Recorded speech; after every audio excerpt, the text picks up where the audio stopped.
Today we're going to be talking about fishing for panfish.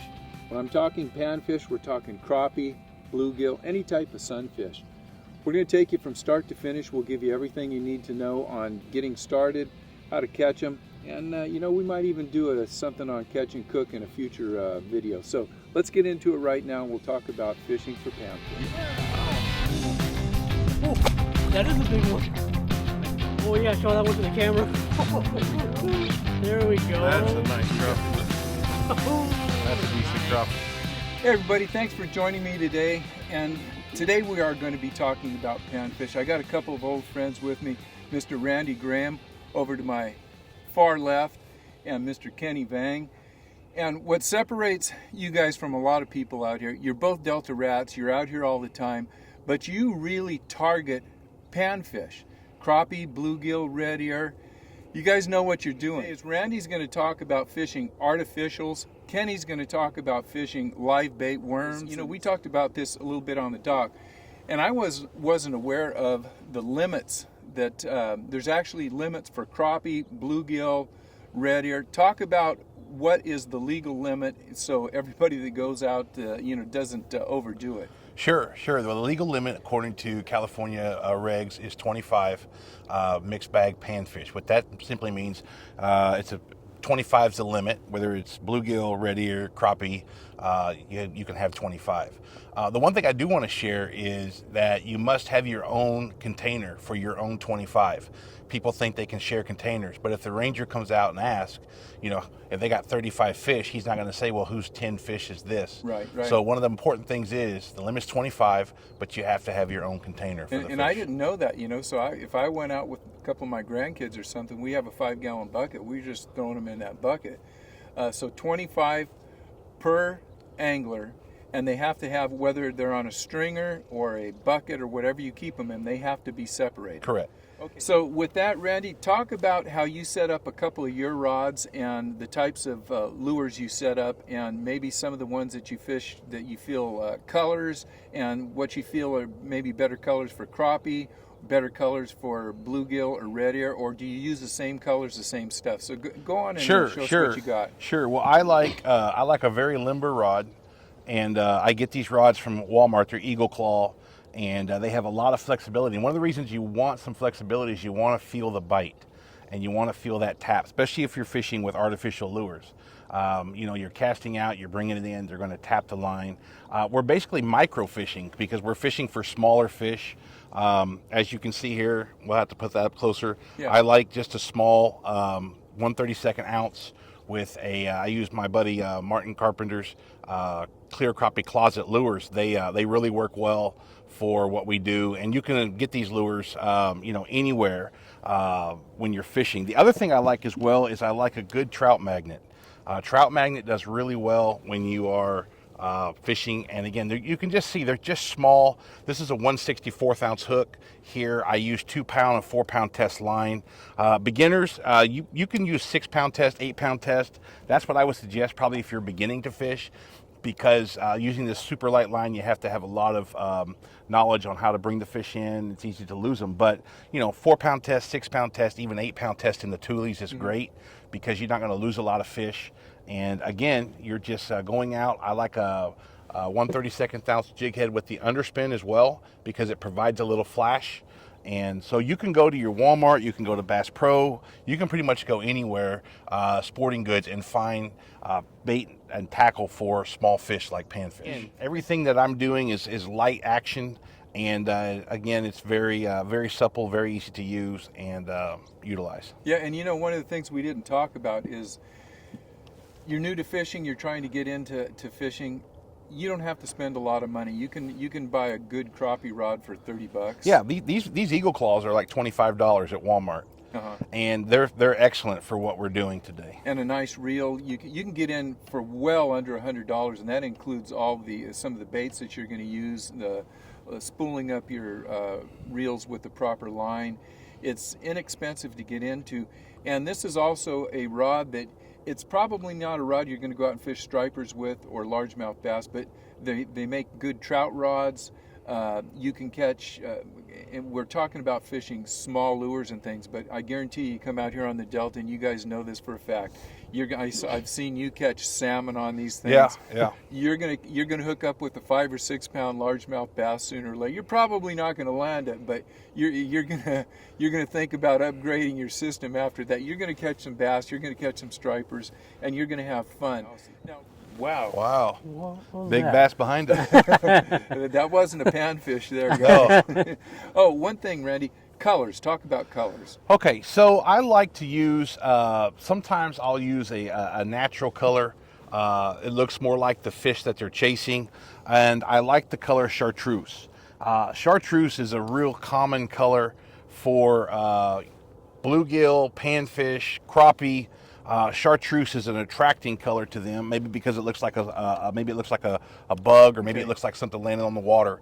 But they really like the color green. Greens. And now you can use pinks, greens, blacks. There's a number of, I mean, there's so many different colors.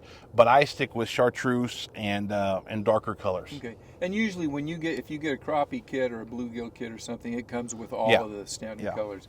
All right, Kenny, we just talked to Randy. He's fishing artificials. You like to target big reddy or sunfish. Not so, I know you catch a lot of crappie out here, but I know most of the time when I'm watching your videos, and by the way, I'm going to hit these guys up before the video's over. So I know, Randy, you've got a channel.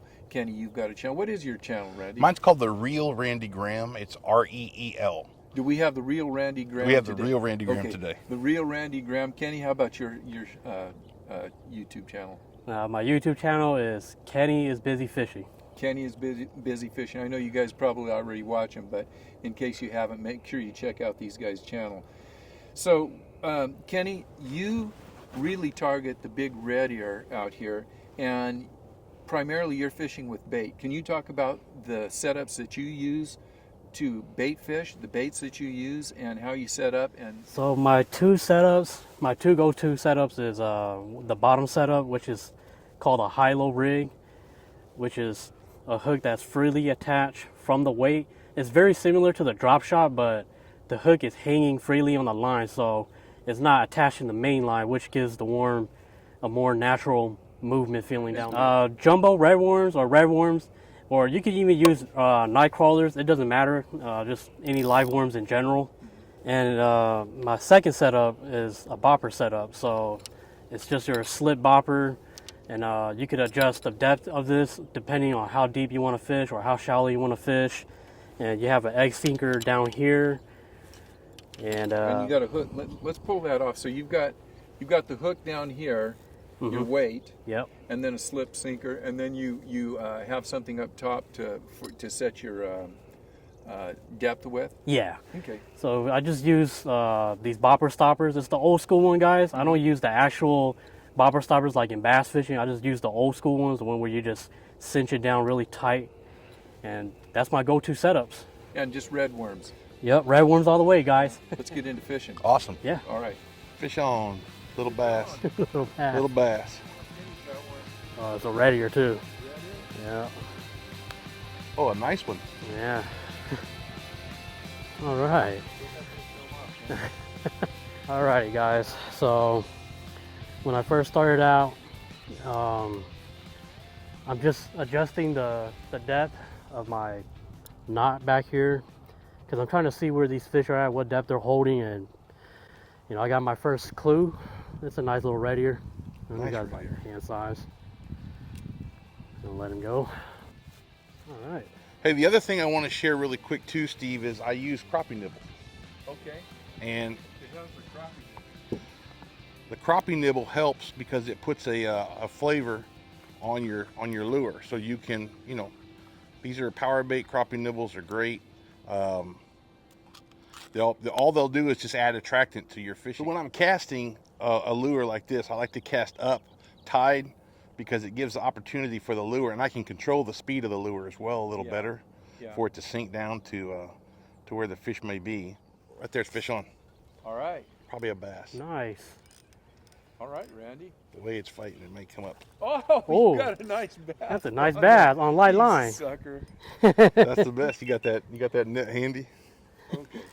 You want to net him? Yeah, I'll net him. Look at that guy. Pan fishing doesn't care what you're fishing for. I mean, We're out here to have fun. That's fun, man. Even a fish that size, pound and a quarter. On whatever. on 4-pound test. Yeah. There we go.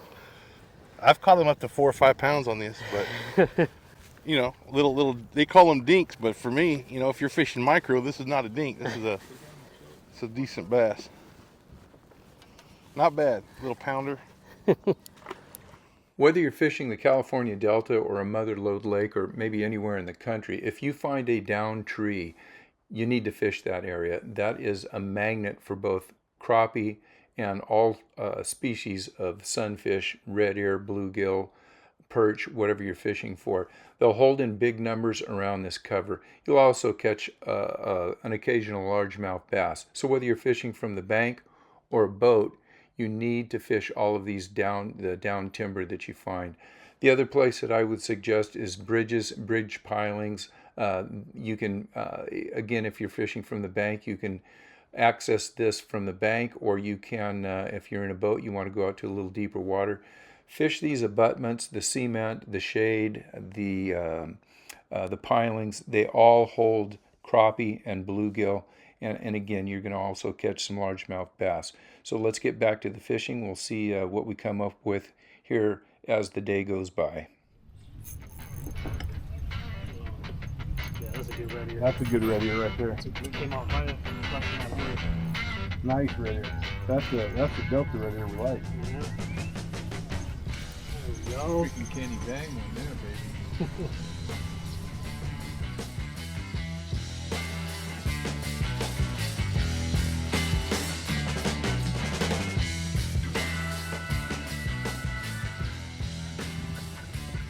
Fish on, nice one.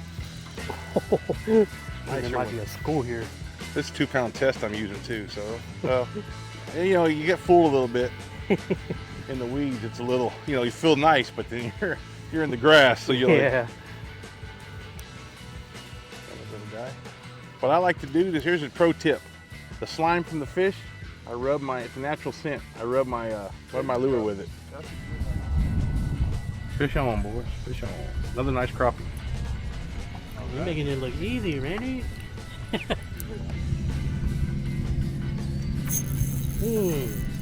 That's a better one. Yep.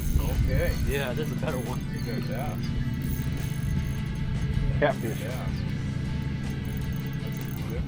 It's a flat. You haven't landed, Kenny? Pretty sure. Yeah. You want me to help you? Oh, I think it's a bass. Yes, the Yeah, bass. it's a bass. Oh no, it's a catfish. Yep. No. Multi-species, yo. A catfish? You gotta be kidding me. Oh, Oh my Kenny. God. Kenny Bang. Man, we really multi-species today. Yeah. Five species, all right. I thought I had a monster red here. Here's Kenny's fish, baby. Right there. You want to come down and get a picture with this one, Kenny? This is too funny. Right here, guys. There goes my 3-pounder. Fish on. Oh, big old. Oh my. I got 2-pound test on this. I might need some help. This is a good one. Ooh, that's a big red here. Yeah, it's a big red ear. Come on, buddy.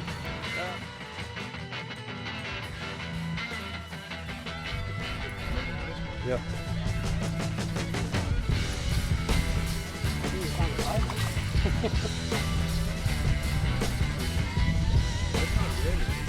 That is a red ear. And the way you tell, they got that little red in their ear. Yeah, I didn't see that. Yeah. All right, we put a half a day in, had about maybe 30 or 40 fish today. Got a few decent ones. A lot of the fish were on the small side. We were fishing micro. Randy at 2-pound test, 4-pound for Kenny. I had 10-pound braid. But we caught 5 different species: largemouth, crappie, striper, caught a catfish, and obviously red ear and some perch. So a lot of fun out here. Just remember, if you're coming out, you're fishing micro, you're always going to catch some fish. If you find guys that are out doing the same thing, talk to them because they'll generally give you information. Randy, what would you words of wisdom for someone coming out learning how to fish panfish? I think if you're learning how to fish, micro's the way to go, because the number one goal that you want is to catch fish. And you know, putting a big lure, big thing out there is great, but when you just want to catch fish and have a good time, you want your family to have a good time, micro's the way to go. You know, equipment, the right equipment, light line, small lures, and you're going to catch fish and have a blast. And every fish will feel like a big one. That's true. Kenny, how about you? Words of wisdom? Just go fishing, guys. Stay on the grind. Keep hustling for that next bite. And remember to have some fun along the way.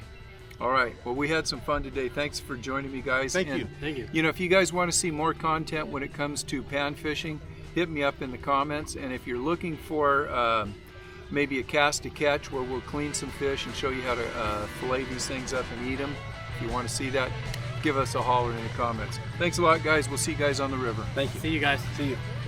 Tight lines.